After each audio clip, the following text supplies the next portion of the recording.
Hello everyone, स्वागत है आप सभी का हमारे यूट्यूब चैनल हिंदी हब पे। तो आज के इस वीडियो में हम पढ़ने वाले हैं नाइन्थ क्लास की हिंदी की बुक जिसका नाम है क्षितिज। और याद रखना, हम लोग इस वीडियो में कोर्स ए करने वाले हैं। ठीक है, सभी जानते हैं कि हिंदी में सीबीएसई बोर्ड में कोर्स दो होते हैं, कोर्स ए और बी। तो आज के इस वीडियो में हम कोर्स ए की बुक यानी कि क्षितिज पढ़ने वाले हैं। तो चलिए जल्दी से स्टार्ट करते हैं और हम क्षितिज वाली बुक की एक बहुत ही अच्छी कविता पढ़ते हैं और साथ ही साथ उस कविता के कवि के बारे में, उनकी रचनाओं के बारे में और उस कविता का संदर्भ, प्रसंग, भावार्थ सब कुछ आज के इस वीडियो में देखेंगे। तो अगर आपने ये वीडियो बहुत ध्यान से देख लिया तो इसके बाद बच्चों आप लोगों को इस रिलेटेड क्वेश्चन आंसर्स याद करने की जरूरत नहीं पड़ेगी। तो मेरी एक रिक्वेस्ट है कि जल्दी से इस चैनल को सब्सक्राइब करो, लाइक करो, साथ ही साथ इस वीडियो को लिंक को अपने सारे दोस्तों के साथ शेयर करो और याद रखना वीडियो को पूरा देखना है। ठीक है, चलिए स्टार्ट करते हैं। तो हमारी आज की जो कविता है उसका शीर्षक है बच्चे काम पर जा रहे हैं। ठीक है, शीर्षक क्या है कि बच्चे काम पर जा रहे हैं। अब सबसे पहले जानेंगे इस कविता को लिखा किसने। अक्सर एग्जाम्स में पूछा जाता है कविता के कवि के बारे में, यानी कि पोएट के बारे में। तो इस कविता के कवि है राजेश जोशी जी। ठीक है, तो और याद रखना ये जो कविता है ये 9th क्लास की बुक क्षितिज से ली गई है और ये आपके टर्म 2 के लिए, आपके टर्म 2 के सिलेबस में है। मतलब आपके टर्म 2 के एग्जाम में इससे रिलेटेड क्वेश्चन आंसर्स आने वाले हैं, तो बहुत ध्यान से देखिएगा। इनका जीवन परिचय जानते हैं। सबसे पहले कवि का।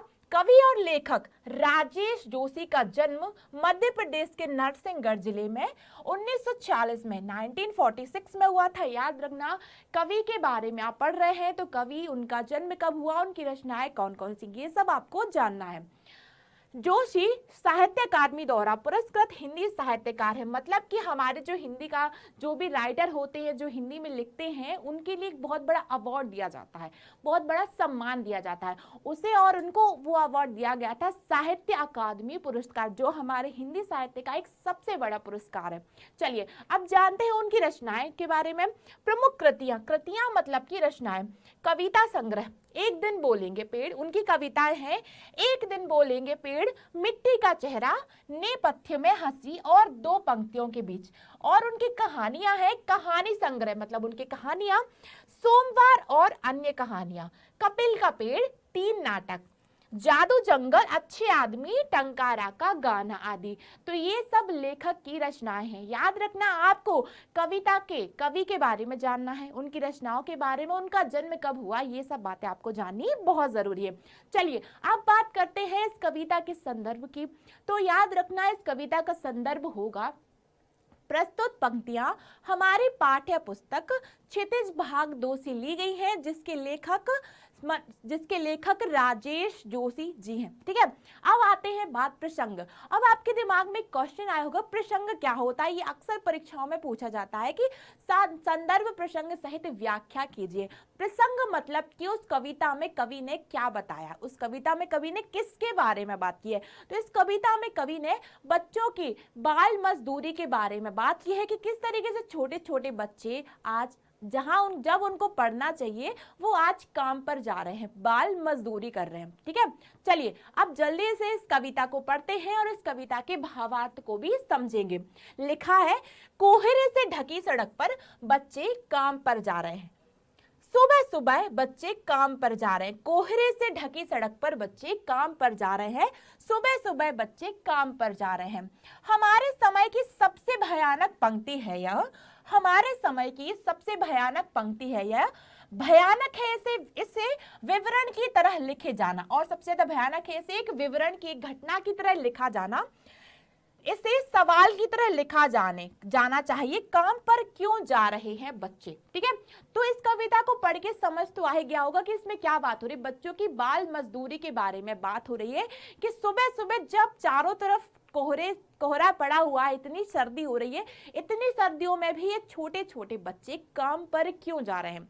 आज कवि इसे एक घटना की तरह लिख रहे हैं, जबकि इसे एक सवाल की तरह लिखा जाना चाहिए कि भाई ऐसी क्या बात है कि ये जो छोटे छोटे मासूम बच्चे हैं, जिनकी उम्र अभी पढ़ने लिखने की, खेलने कूदने की है, आखिर इस उम्र में ये बच्चे काम पर क्यों जा रहे हैं।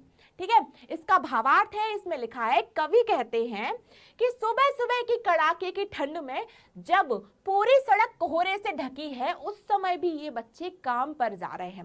रोजी रोटी कमाने के लिए घर से निकलकर अब जो बच्चे काम पर क्यों जा रहे हैं? पैसा कमाने के लिए, रोजी रोटी कमाने के लिए, अपनी आजीविका को चलाने के लिए, अपने माँ बाप की सहायता करने के लिए। लिखा है कि इस भयानक ठंड में बच्चे काम पर जा रहे हैं। यह हमारे समय की सबसे भयानक पंक्ति है। अर्थात जिस उम्र में बच्चों को खेलना कूदना चाहिए, स्कूल जाना चाहिए, मौज मस्ती करना चाहिए, उस उम्र में बच्चे काम पर जा रहे हैं। अपने गरीब माँ बाप की जिम्मेदारियां बांटने के लिए, अपने घर की आर्थिक स्थिति ठीक ना होने के कारण आज वो उनकी ये मजबूरी बन गई है, उनकी ये विवशता मतलब होता है मजबूरी। तो आज उनकी ये मजदूरी बन गई है कि जहां उनको आज के समय स्कूल में जाना चाहिए, शिक्षा अर्जित करनी चाहिए, आज उस उम्र में वो बच्चे काम पर जा रहे हैं। तो ये पूरी बहुत अच्छी घटना को कवि ने एक बहुत अच्छी कविता के रूप में इसको उतारा है। तो ध्यान से सुनना, इस वीडियो को देखने के बाद इस कविता से कोई भी क्वेश्चन आ जाए, आप लोगों से आंसर बन जाएगा। आपको आंसर याद करने की जरूरत नहीं होगी, क्योंकि आपको क्या करना है, इस कविता को सिर्फ समझना है, इसके भावार्थ को समझना है, आखिर कविता में कवि ने कहा क्या है। ठीक है, चलिए अगली पंक्ति में कवि कह रहे हैं, क्या अंतरिक्ष में गिर गई हैं सारी गेंदें?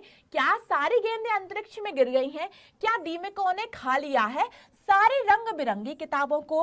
क्या काले पहाड़ के नीचे दब गए हैं सारे खिलौने? क्या किसी भूकंप में ढह गई हैं सारे मदरसों की इमारतें? मदरसे मतलब जहाँ पे बच्चे पढ़ते हैं, जैसे विद्यालय होता है, स्कूल होता है, वैसे ही मदरसे होते हैं। क्या सारे मैदान, सारे बगीचे और घरों के आंगन खत्म हो गए हैं? एकाएक, एकाएक का मतलब होता है अचानक से, एकदम। अब कवि इस पंक्ति में पूछ रहे हैं कि ऐसा क्या है जो एकदम से, कि सारे बच्चे आज कहाँ जा रहे हैं? मजदूरी करने जा रहे हैं, बाल मजदूरी हो रही है चारों तरफ। तो कवि पूछ रहे हैं कि क्या जो इनकी जो खेलने वाली जो गेंदें थी, क्या ये सारे आसमान में चली गई हैं, अंतरिक्ष में चली गई हैं, या फिर जिन किताबों से ये पढ़ते थे उन किताबों को दीमकें खा गई हैं? ऐसा क्या कारण है कि इतनी कम उम्र में इन बच्चों को काम करना पड़ रहा है? इसका भावार्थ समझेंगे। लिखा है, आखिर ऐसा क्या हो गया है कि बच्चों को काम पर जाना पड़ा? आखिर ऐसी क्या बात है कि बच्चे काम पर जा रहे हैं? क्या बच्चों को ये खेलने की सारी गेंदें अंतरिक्ष में गिर गई हैं, या फिर उनके रंग बिरंगे कार्टूनों वाली सारी कहानियां की किताबें दीमकों ने खा ली है? बच्चे, लेखक इस कविता के माध्यम से हमारे समाज की व्यवस्था पर एक प्रश्न चिन्ह उठा रहे हैं कि आखिर ऐसा क्या है कि इन बच्चों को, इन छोटे छोटे बच्चों को पढ़ाई लिखाई मस्ती की उम्र में काम करना पड़ रहा है। आगे लिखा है, क्या बच्चों के सारे खिलौने किसी पहाड़ के नीचे दब गए, या फिर सारे स्कूलों के भवन किसी भूकंप की वजह से गिर गए? वो सारे खेल के मैदान जहां बच्चे दिन भर खूब खेलते थे, वो सारे बाग बगीचे जिनमें बच्चे दौड़ लगाकर तितलियों को पकड़ते हैं या फूल खाने के लिए घूमते हैं, और घरों के वो आंगन जहां बच्चे दिन भर धमा चौकड़ी करते रहते हैं, वो कहाँ गए? तो लेखक पूछ रहे हैं कि वो बच्चे कहाँ गए जो दिन भर पूरे मोहल्ले में खेलते रहते थे, पूरे मोहल्ले की रौनक थे। आज वो बच्चे इतनी कम उम्र में, छोटे छोटे बच्चे छोटे छोटे हाथों से काम कर रहे हैं। तो कभी इस कविता के माध्यम से हमारे समाज से ये क्वेश्चन कर रहा है, ये प्रश्न पूछ रहा है, आखिर ऐसा क्या हो गया कि इन बच्चों को इतनी कम उम्र में बाल मजदूरी करनी पड़ रही है। चलिए जानते हैं इसकी आखिरी पंक्ति क्या है। तो फिर बचा ही क्या है इस दुनिया में? कितना भयानक होता अगर ऐसा होता, कि भयानक है लेकिन इससे भी ज्यादा यह कि ये सारी चीजें हस्ब मामूल। हस्ब मामूल का मतलब होता है यथावत। यथावत मतलब कि पहले की जैसे। क्या ऐसा हो सकता है कि ये जो चीजें हैं ये सारी पहले की जैसे हैं? पर दुनिया की हजारों सड़कों से गुजरते हुए बच्चे, बहुत छोटे छोटे बच्चे काम पर जा रहे हैं। तो क्या ऐसा है कि ये सारी चीजें क्या पहले के जैसे हो सकती हैं? क्या पहले के जैसे बच्चे आज भी मोहल्ले के रौनकें बन सकते हैं? आज भी वो खेल कूद कर सकते हैं, पतंगे उड़ा सकते हैं? आखिर ऐसी क्या बात है कि बच्चे काम पर जा रहे हैं? लिखा है, कवि आगे कहते हैं कि सब कुछ यथावत, यथावत मतलब कि पहले के जैसे, सब कुछ यथावत होते हुए भी दुनिया की हजारों सड़कों से हर रोज हजारों बच्चे काम करने के लिए जा रहे हैं। कवि कहते हैं कि ऐसा क्या हो गया कि दुनिया की हजारों सड़कों से हर रोज छोटे छोटे बच्चे अपने घरों से काम करने के लिए निकल रहे हैं। जहां पर बच्चों को अपने स्कूल के लिए निकलना चाहिए, आज वहां कहाँ निकल रहे हैं? बच्चे मजदूरी करने के लिए निकल रहे हैं। बहुत छोटे बच्चे काम करने के लिए जा रहे हैं, अपना बचपन भुलाकर वो काम करने के लिए। और जो छोटे छोटे से बच्चे हैं वो अपना बचपन, जब उनके खेलने कूदने की उम्र है, वो उस उम्र में मजदूरी कर रहे हैं, काम कर रहे हैं। यह कैसी विडंबना है, यह कैसी अड़चन है कि स्कूल, खेल के मैदान, कहानी की किताबें, सब कुछ होने के बाद भी छोटे छोटे बच्चे काम पर जा रहे हैं। क्या और लेखक कह रहे हैं कि उनके पास सब कुछ है, सब कुछ मतलब इस संसार में सब कुछ है, स्कूल भी है, किताबें है, लेकिन सबसे भयानक बात यह है, सबसे विडंबना, सबसे परेशानी वाली बात यह है कि इन सब के इन सब के होने के बावजूद भी आज बच्चे काम पर जा रहे हैं। लिखा है, इससे ज्यादा भयानक और क्या होगा। कवि कह रहे हैं कि इससे ज्यादा भयानक क्या होगा कि बच्चे जिस उम्र में उन्हें पढ़ना चाहिए, आज वो उस उम्र में काम पर जा रहे हैं। तो बच्चों, आपने अगर इस वीडियो को बहुत ध्यान से शुरू से लेकर एंड तक देख लिया ना, तो मैं श्योर हूं कि आपको इसके बाद इस रिलेटेड क्वेश्चन आंसर्स याद नहीं करने होंगे, क्योंकि कविता आपके सामने है, व्याख्या आपके सामने है, और अब आपको इसी व्याख्या से क्वेश्चंस पूछे जाएंगे।